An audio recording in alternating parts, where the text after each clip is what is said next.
Hey everybody, coming at you live from the gear room, or is what is more properly known, my basement. Now, I got tagged twice, but then there was another tag that I volunteered for because tag videos aren't really that long, so I went ahead and volunteered for the third one to throw it in. So now I got a triple tag here. I got 3 tags here, and what we have here is Strive to Survive tagged me for my 3 favorite full-tang knives. Okay, and then Reaper Milita Outdoors, he tagged me, and I think that might have been that it might have been meant to be the same tag, but the description changed, which is okay with me because I get to show more knives. But what it is my favorite small, medium, and large fixed blades. Okay, so that opens up a, it's a little bit more that I can show. So those are the first 2 tags. And then the third tag, my friend at Cole Craven Bushcraft and Survival, Wayne, some of you may know him, he was on the show alone. He's got one old school gear. So to show, have you got any of your old school gear? Or I don't know if mine's necessarily old school or it's under the lines of what you used to use. And I do have some old gear that I used to use, which may be kind of interesting to you. So anyway, let's knock out these 3 tags right here. So let's start out with the Strive to Survive tag. My 3 favorite full-tang knives. Okay, so that should be relatively easy, and let's take a look right here. And it's going to be a funny thing since we're talking about full-tang. Let's just go ahead and pick out these 3 right here. Kind of hard to say. I guess my 3 favorite in no particular order is, and it's a funny thing when you're talking about full-tang. It's bizarre. It's going to be, well, they're all going to be Condor. I don't know why. I've got a lot of them, but it's just like I reach for these the most. And this is the one that stays attached to my Warlock. Okay. Now this is the Condor Woodlaw. Alright. It's got a Scandi grind.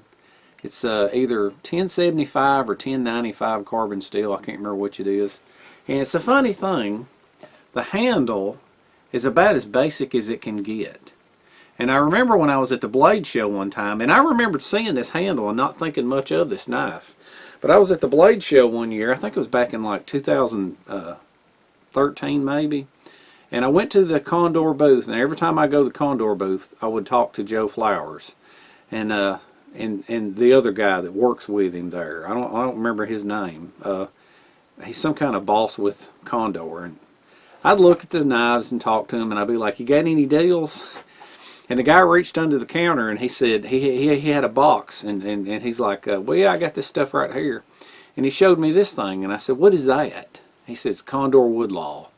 And he cut me a deal on it. I think it was half price, and I thought, it's got a micarta handle, I'll get it. And it had a black sheath, so I thought it would look good to match to my Warlock, because it's got a micarta handle. So I thought, well, let me have it.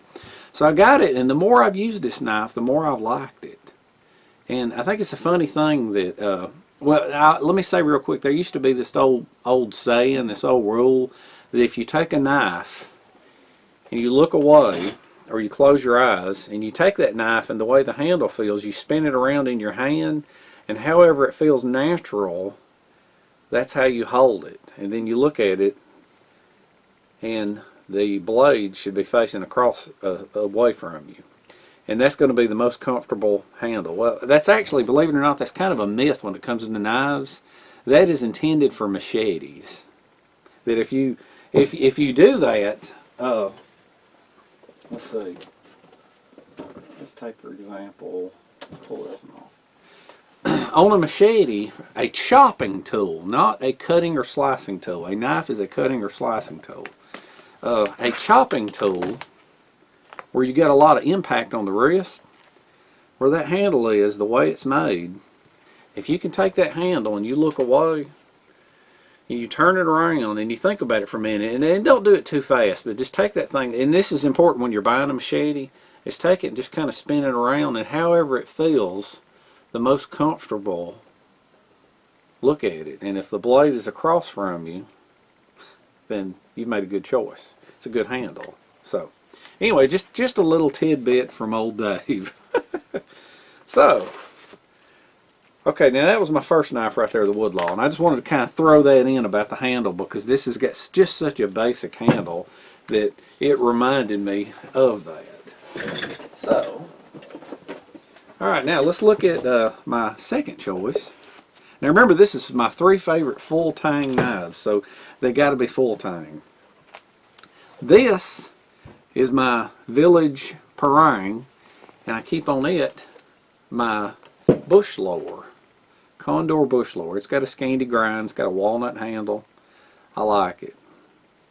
Very good knife. Very good knife. And I like this curvature to it. That comes in handy for a lot of things. And like I said, I keep it attached to this.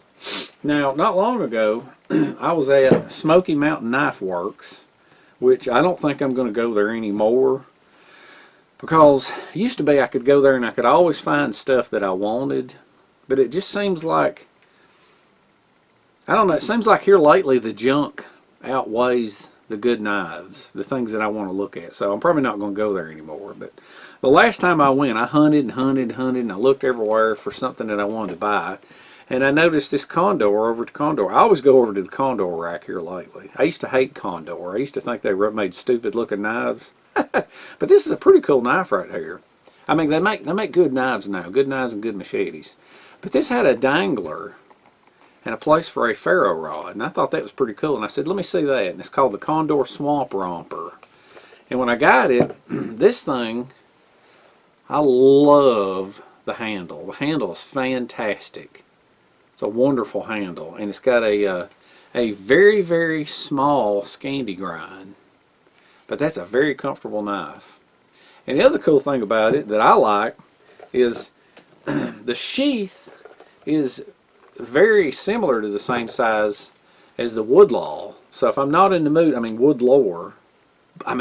lower. That's the bush lower.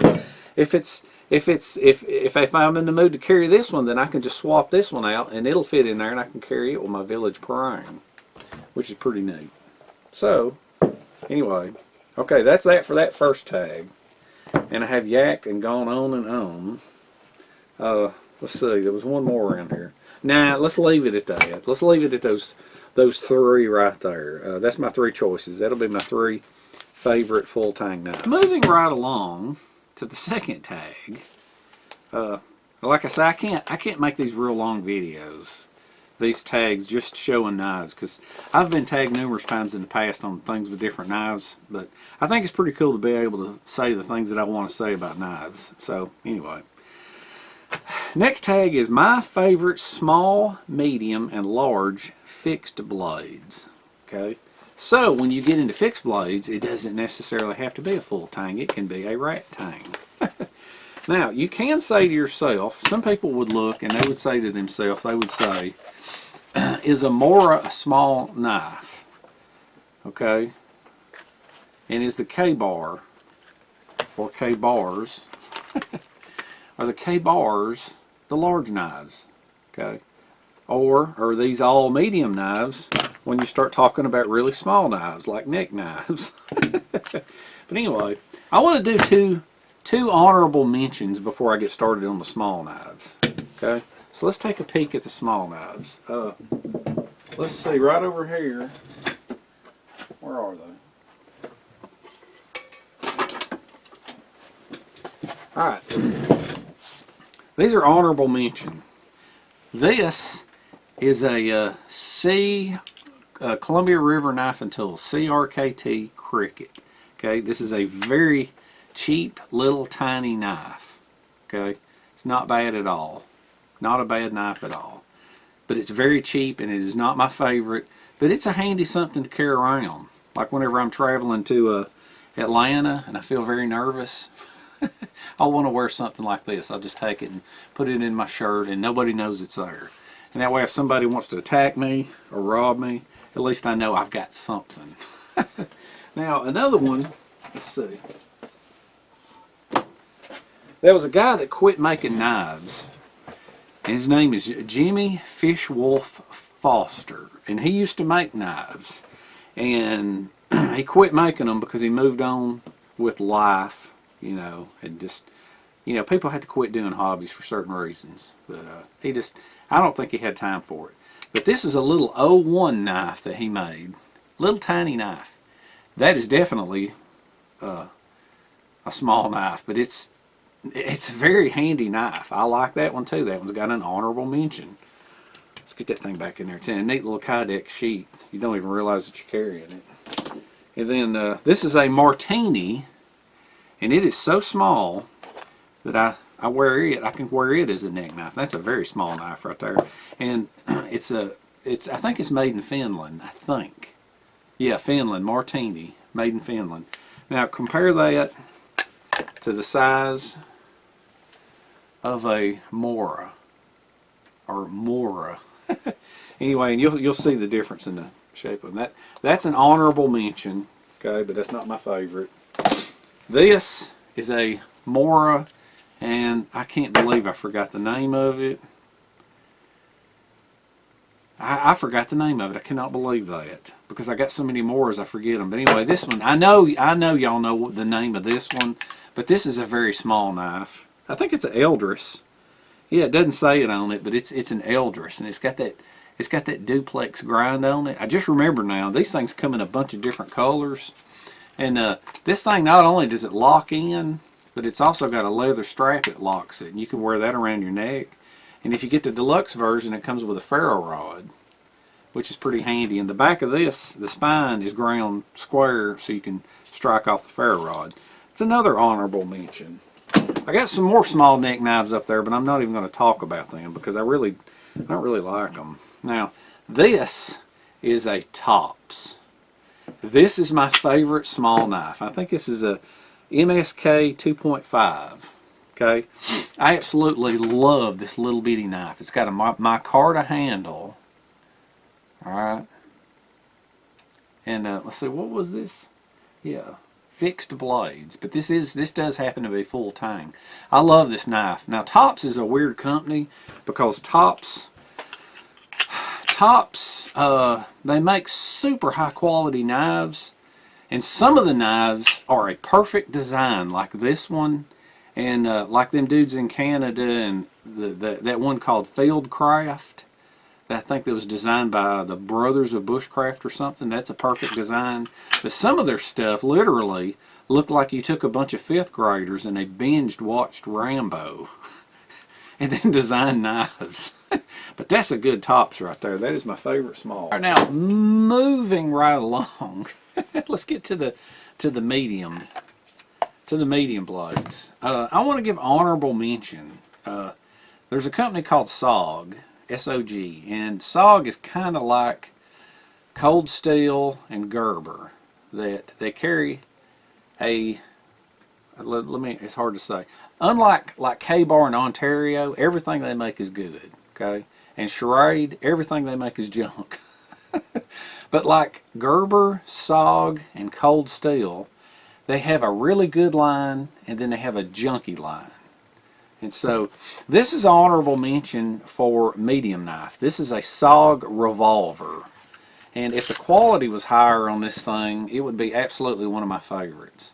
But this is called a SOG revolver, and what it is you have a knife, alright, knife blade with some serrations, and then there's a thing that you click on the back here, and then it folds over into a Japanese pruning saw, which is very cool.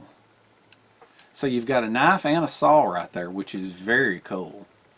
And I would say that this was one of my favorites, but it's not exactly the highest quality, and it's not a Scandi grind. I prefer a Scandi grind. If I had a Scandi grind, I'd love that thing. Not to mention with the advent of, I can't even find it. Oh, wait a minute, it's over here. Here it is. Yeah, with the advent of the Silky Pocket Boy, little tiny folding saw, I'm not that excited about that knife anymore. But that's still my, you know, That's what you call honorable mention for the medium-sized knife. Okay. Now, Moras. Love Moras. Absolutely love them. And I'd say if I had to narrow it down to, I can't narrow down the Mora, the medium Mora. Well, I probably will. This is the Mora Garberg. I absolutely love it. It's got like a, it's got that weird duplex type grind on it instead of just a standard Scandi. I love the handle. I love the sheath it's in. Mora Garberg. That's one of my favorites. This is a Mora 2000. It's all stainless steel. It's got the same type of grind on it, but it's a more of a finish, more of a high polish finish to it. That's one of my favorites. I've had that for a long time. This is the Mora Companion HD. Now, if I had to pick an absolute favorite medium knife, this would be it. It's cheap, and I probably got about 10 of these. I got these things laying around everywhere. There's probably one in every backpack. They're all over the place. The HD. Now, the difference between, I think I got, let's see. Oh, this is a Mora that comes in a fancy sheath that's got a Cordura stuff all over it. The difference in the Companion and the Companion HD is you see it right there? This is the Companion. This is the Companion HD. See how much thicker it is?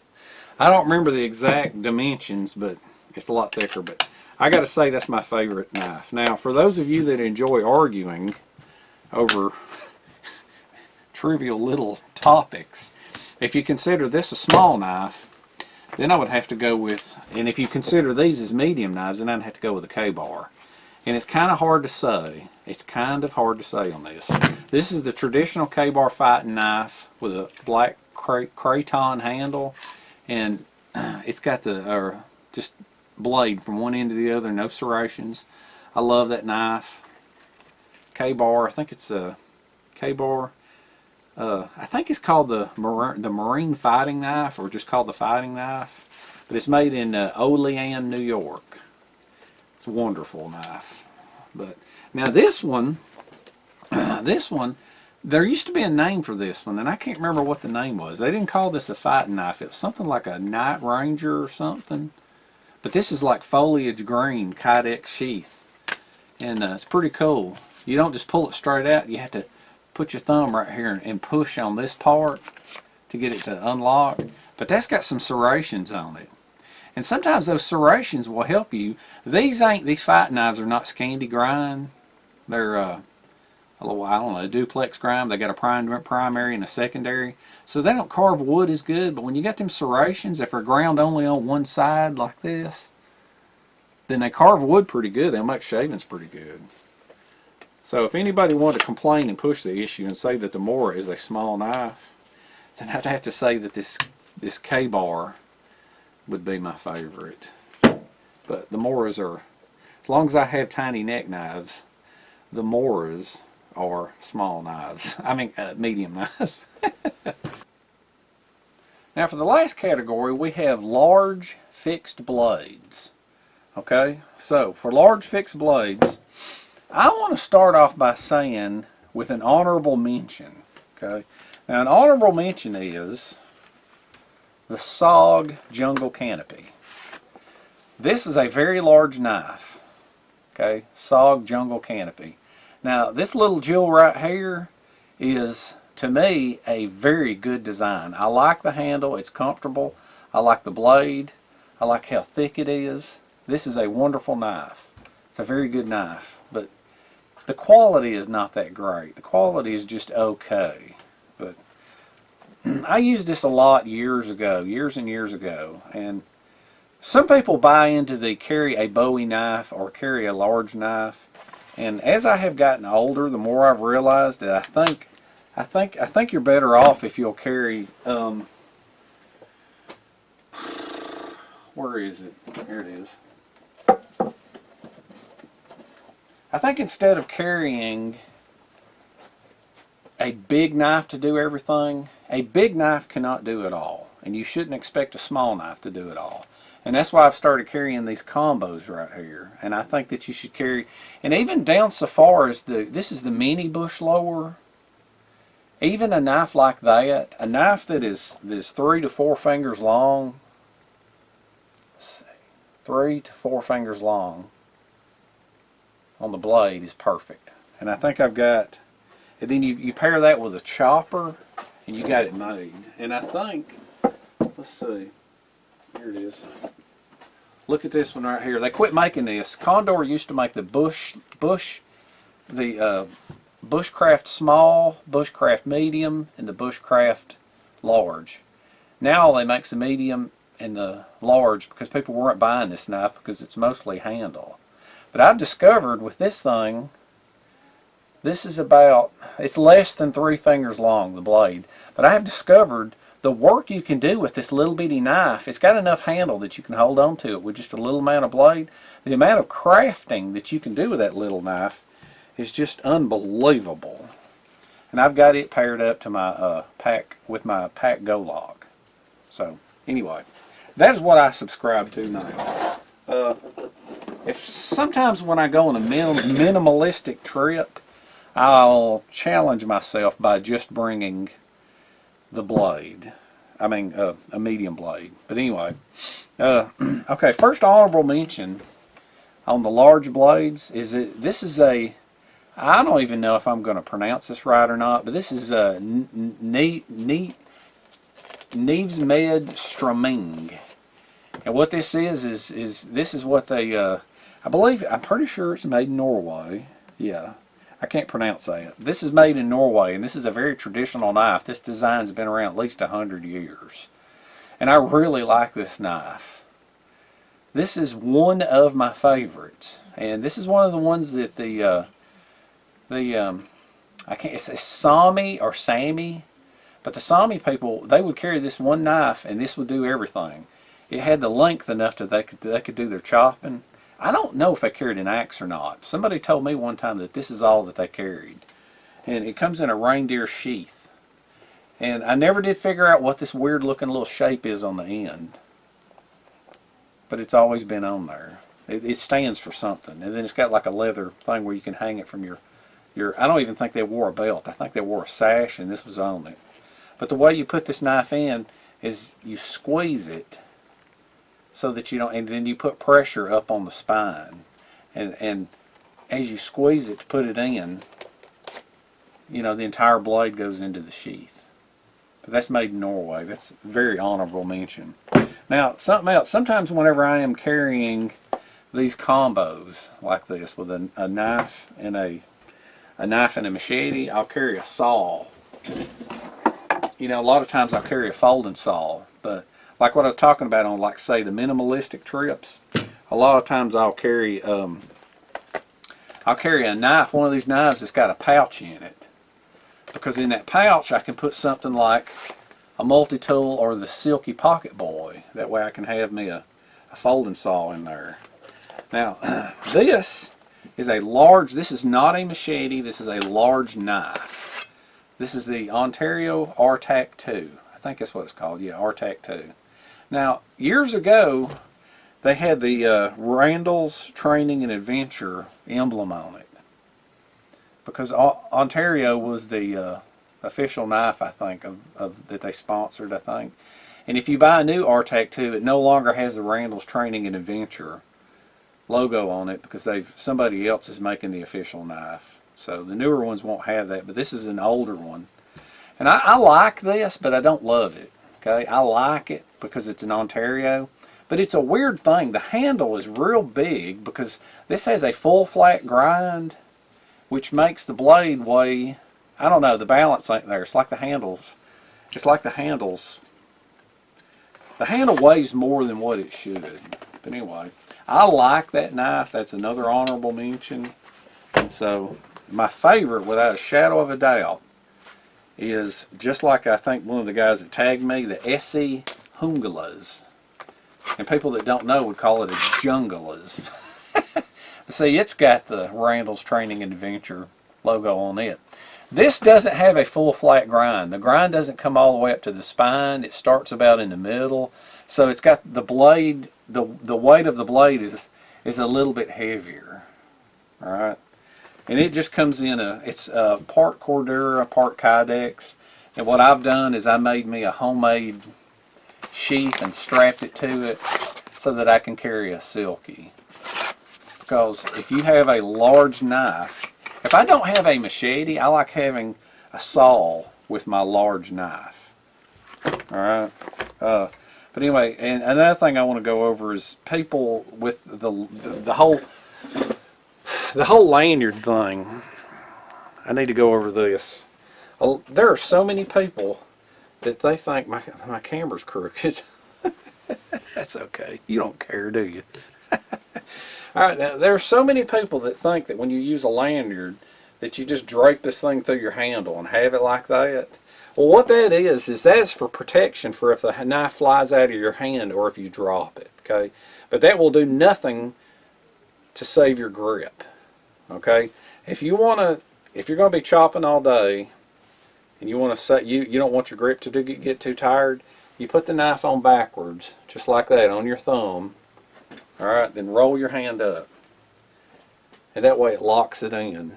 And as you're chopping all day, you can even have kind of a weak grip on it, and you can still chop. Okay, so that's one way. Another way, you can lay this over it like this. Let's see. Let me do it where you can understand it. You can take this and you can go up under like this. And then lift this up, and then slide your hand in it like that. And see, this is another good way. If you've got your paracord lanyard the right size, then see, even if you let go of it, it ain't going to fall out. That's kind of a safety thing. And you can have kind of you don't have to have a death grip on it while you're chopping all day. All right, so that's my favorite. That's without a doubt my favorite large blade. One more thing I want to show. While I've been talking about these large knives that have the sheaths, an honorable mention, but it's not a big knife. It's a machete that I want to show you. The top's 170. The sheath you get comes with 2 pouches, so you could carry a multi-tool and a small folding saw. So honestly, if you've got in here, you'll have a machete, a multi-tool, and a saw. This is like a complete survival kit. So that's not a large knife, that is a machete. That's why I can't say it's my favorite. Alright, so that took care of those 2 tags. Let's move on to the 3rd tag. Alright, for the last tag we have Coal Craven, Bushcraft, and Survival. Alright. Old school gear. I don't know if I ever have much of anything that's considered old school gear. It's more like, it's old gear that I used to use years ago. So let's take a look at some of the stuff. A lot of the stuff I don't have anymore that I used to use, but I do have some of it. Okay. Now everybody knows about the advent of these fancy little LED lights, how bright they are. Well, I used to carry this little jewel right here because I thought it was so cool. And some of the stuff that I used to use, we used to visit a lot of the Army-Navy stores, and there used to be an Army-Navy store here here where I live in my town, but it wasn't very big. We made a couple of trips when I was working 3rd shift at that steel mill back in the 80s. We took a trip to Marietta, to Cobb Parkway, to that big store there, and this is where I first bought a lot of this stuff. And this thing's pretty cool right here because in 1982 Rambo came out and it created a big craze for military gear. But my mentors had always used military surplus because it was cheap and durable. But this thing was pretty cool, and I remember I used to tie this thing right here around my chest so that it was a light while I was walking at night. But that's pretty old right there. That's one of the pieces that I first used a long time ago. Another thing that I used to use is this axe. Well, if you want to call it an axe, tomahawk, I don't know. This is some ingenious piece of something that they came out with. Well, I don't even know what year they came out with, and I think I got it in the late 80s. I don't know, maybe 90s. But this is it's got 3 pieces of Velcro that it goes on, but it's stamped steel with a tool steel axe bit, and it's even got a hardened tool steel part here, I guess for busting rocks or nuts or something. But anyway, this thing, somebody, I actually used this in another video one time, and somebody had commented, I forgot the name of it, but they found these on eBay. And this is extremely old. I think it's made in Germany, and I forget the name of it. But anyway, you push there's a button right here. There's a spring-loaded button on each side, and it's got a knife in it. It's got like a gut hook cord cutter with a blade on one side and a saw on the other side. Now, I remember buying this thing years and years and years ago, and it served its purpose for a long time. But this thing right here, I wound up getting my granddad's hatchet, and I wound up not using this quite as much. And yes, it's an axe, it's a knife, and it's a saw, but it's not a very good saw. It's just, and it wasn't that great of a knife. So later on, as I started branching out, let's see if I can put this thing, I don't even remember how to put it in there. I'm going to put this thing back in there. And it was always kind of a pain to put this back in because you had to put all of these things in a certain pattern.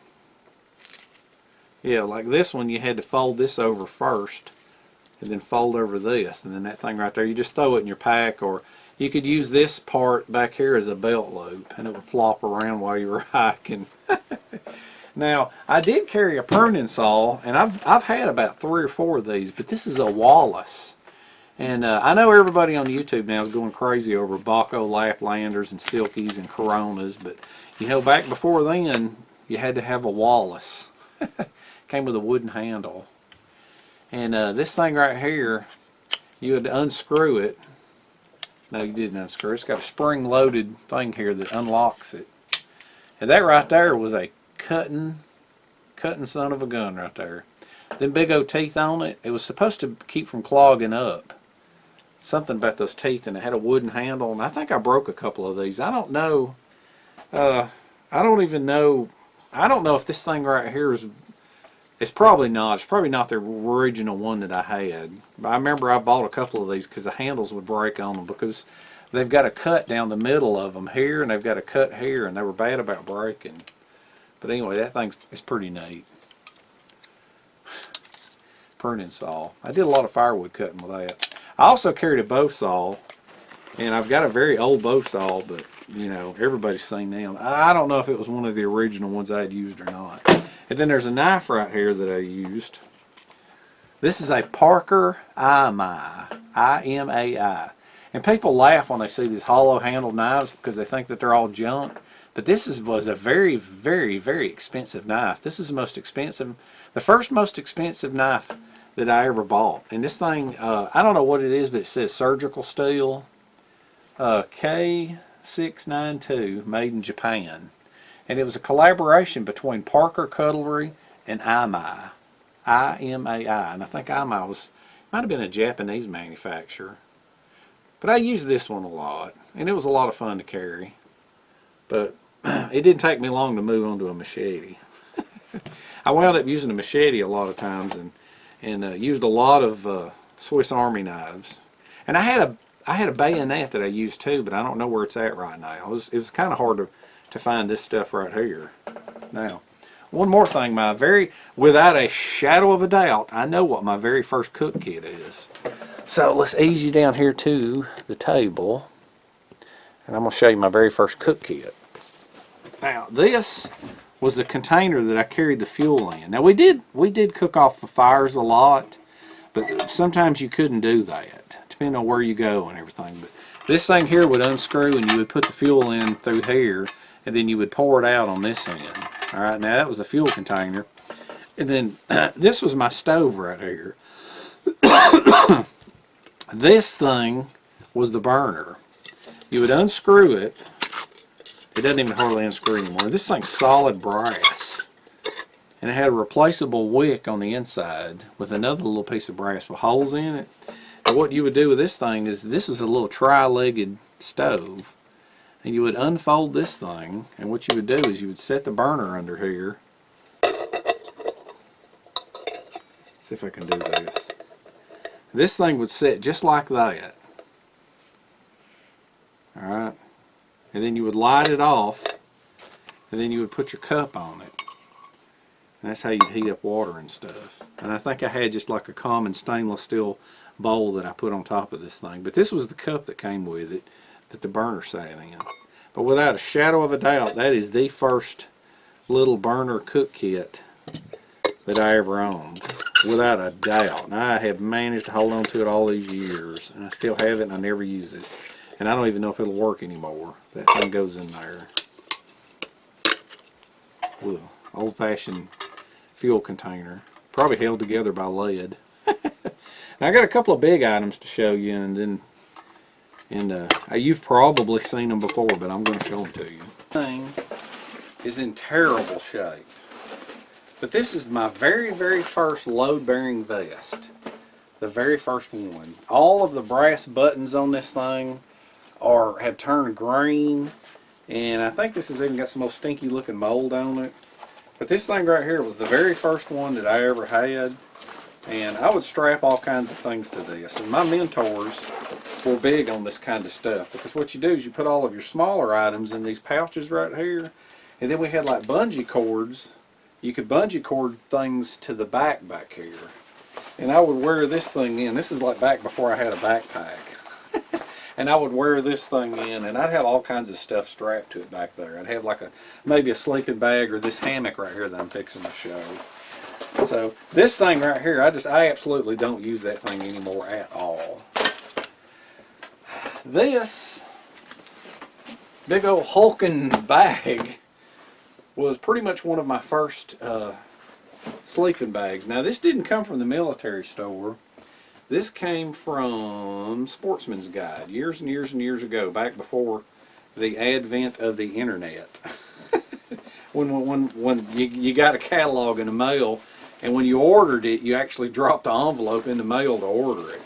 But this thing, this was heavy, but a lot of times I would just, like when I would wear the load-bearing vest, and I'd have a small pouch bungee corded to the back with like a cook kit and a coffee pot and food and things.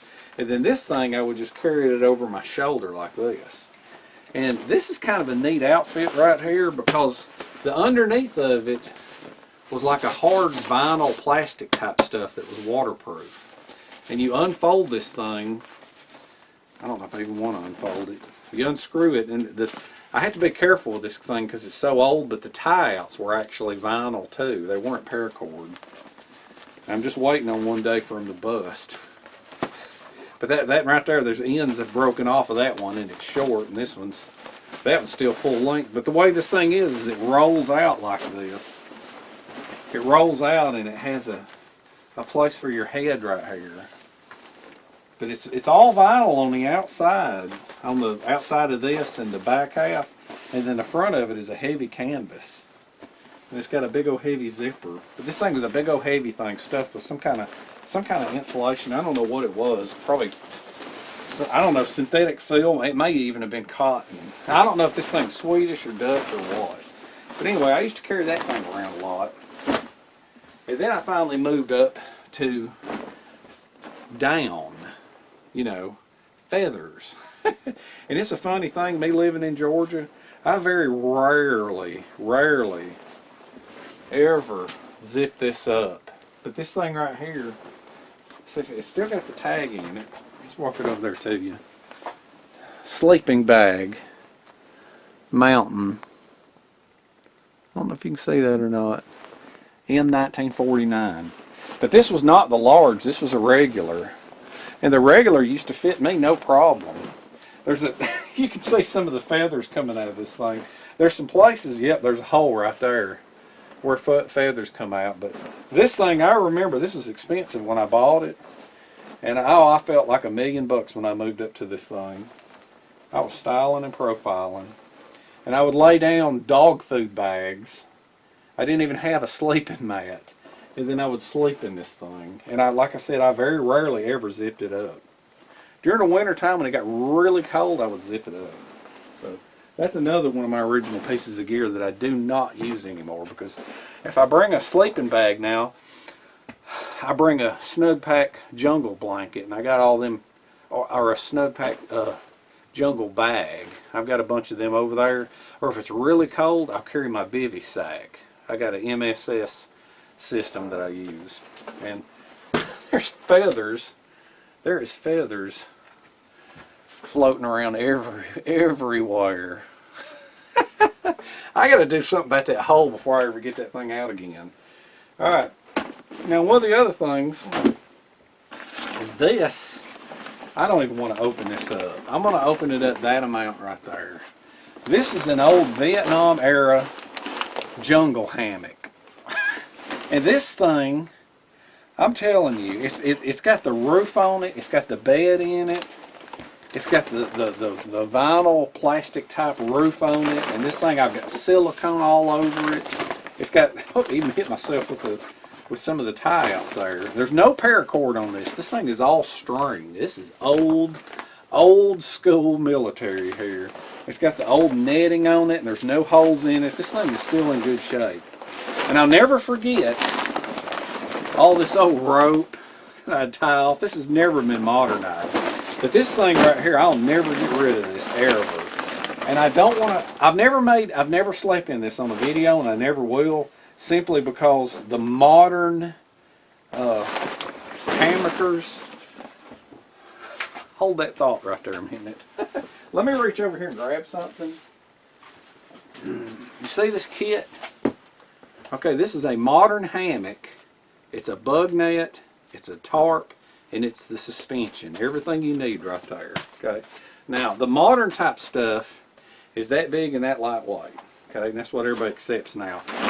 If you make a video showing up with this, they're going to get, the trolls will be out in droves. But I like this thing. This thing, I tell you what, the last time I used this, I carried 2 snug pack jungle blankets, and I carried 2 poncho liners, and I had them under me, over me, and the sides blocking off the things. And I'll never forget, a friend had a friend that lived up on a mountain, and I remember I parked in their yard and hiked about a mile up the mountain, all the way to the top. And I found a place, and I tied this up in a tree, and it's been years and years and years and years ago. And I remember I couldn't have a fire, so I brought a little alcohol stove, and I made some coffee before bed. And I remember I went to bed, and I remember I woke up with the sun. I mean, it was the most, I remember it like it was yesterday. It was the most beautiful sun coming up, and it was coming through the bug netting and woke me up, and it was just, it was incredible. It was absolutely incredible. But there's a lot of fun. There's a lot of memories in this thing right here. So anyway, and then the other thing here is my my backpack. This is old school backpack. Academy Broadway, Smithtown, New York, made in Korea. This thing, Academy Broadway. Some of you may remember this thing, but this has got so many miles on it, because I'll never forget when I shelled out money for this thing. This was very expensive, and I bought it brand new. Very, very expensive. And I think one of the strap broke right here. This flimsy looking little thing here was the waist strap. And I remember all the times that I'd sweat like a pig with this thing hunched up on my back, and these old shoulder straps right here. Now, I did make a video with this one time where I went to the swamp, and it was just simply because I felt good wearing it, and I wanted to wear it. And it's just there's so many memories in this backpack. The waist buckle has broken, so I don't wear it anymore, but I still have it, and it hangs on the wall over there down at the end near all those coffee pots, and that's where it's always going to hang, because I just can't get rid of it. This is a part of me. This is my old school mentality. This is one of the few non-military things that I bought. So I think that about wraps it up for all the old school. I mean, I got a lot of old school gear like the Alice pack that I still use, but I didn't have it years ago. I didn't use it years ago. So, all right. Let me move the camera down so I can say bye to you. Oh, and all right, so that wraps up the 3 tags. These tags, they used to be so much fun, but YouTube just sucked the life out of it because there used to be a feature called a response video. And when someone started a tag video, the response videos were automatically posted in the description box, and it was called response video. And so it was great because when somebody did a tag, the 3 people they tagged, their videos would automatically show up as a response video. And see, now you got to hunt them down. And they did away with a private messaging feature. It used to be, you know, I would do a video. I've probably been tagged more than any YouTuber that there is. But anyway, they did away with the private messaging thing. And when I used to tag people, I used to send them a private message and say, hey, you're tagged, do you want to do this or not? Or sometimes I would send a message ahead of time and say, hey, do you mind me tagging you? But now you just can't do that. They don't even have it anymore. You have to try to find somebody and post it as a comment in some video somewhere and hope that they see it. So I'm not tagging anybody on these 3, my 3 favorite full-tang knives, my favorite small, medium, and large fixed blades, and old school gear. I'm not tagging anybody, but if you want to do this, you tell me and I will put your channel name in my description box. Okay? Alright. Now, a little bit of excitement here. A little bit of depression because it's in the 60s now and it's going to be 78 degrees in 4 days. And this is February. Where's my winter at? We got down into the 20s one night, but I couldn't do any filming then. And it was 32 one morning, and I went out and I did a video when it hit 44. And of course, everybody up north was laughing at me. They're like, ah, ha, ha, you think that's cold? Well, anyway, it doesn't get that cold down south. All right? So, I am hoping we still have the majority of February, and we have all of March. And one time that I know of, it snowed in April here in Georgia. So I'm hoping, fingers crossed everybody, because ta-da! I'm going to ask you, have you, a feather still floating around, has anybody ever hugged a U.S. postal worker? Well, old Dave have. You want to know why old Dave has? Because of what the U.S. Postal Service brought me. And you're going to love this because this is going to ease right into the next video. Ooh, what do we have here? Ooh, oh, suspense is killing you, ain't it? Ta-da! 4 feet wide and 26 feet long. What could it be? Ah, it could be. Well, I ain't even opened it up yet. Let me open this up. 26 feet of brand new heavy-duty woven mylar. All right. I finally located some. This is not. Now I had to use Marvel shield on my last fire reflector wall because it's all I had. But this is the woven heavy-duty stuff. This is the stuff that I used back in 2013 on my Dakota pit tent. The heavy-duty stuff. And this is the stuff, what I scraped and scrounged and salvaged from the Dakota pit tent went into my ultimate survival blanket. Now, I've got 26 feet of this stuff. So what I'm going to do is I'm going to make another reflector. And on top of that, I've located a different kind of reflective mylar that I'm going to make a tarp roof out of. So hopefully I can get all this stuff done before, and that's why it was good to do these tag videos, because I didn't have to put a whole lot of planning and effort and time into this video. I just did 3 tags. But what I'm going to do is, I got so many comments on that last one. I got 3 different theories on things that I'm going to test out. And then I got so many comments on people asking about, oh, where do you get the material? How did you do it? You know, so what I'm going to do for the next video, you know, especially for those of you that are interested in making this stuff and sewing and stuff, the next reflector wall I'm going to make on video so that you can see how I do it, how it's made, what I have to go through. And then as I do the tarp reflector roof, now I got plenty of material here I can screw up on this, but the tarp reflector roof is a different story because I've got one piece of material to work with, and it's not going to be cotton and polyester. It's actual ripstop nylon with a real flexible mylar type stuff. And I'll explain that later in the next video when I make it, but I'm going to try to make both on video. So anyway, hope you wasn't bored. Hope you had fun. Hope you picked up just a little bit of this. I love sitting here in my basement talking to the camera. No, I'm not crazy. And oh, one more thing I want to mention. A friend mentioned that his father-in-law is laying in bed and he's battling cancer, and he watches my videos and he loves my videos. So I don't know your name, but I'm talking directly to you. You know, I love you like a brother. Get better, okay? Get out of bed. In the meantime, I hope you enjoy the videos. This shout out goes directly to you. I'm happy you like the videos, and I'm happy that they're helping to pass the time. So until the next one, I shall see you then.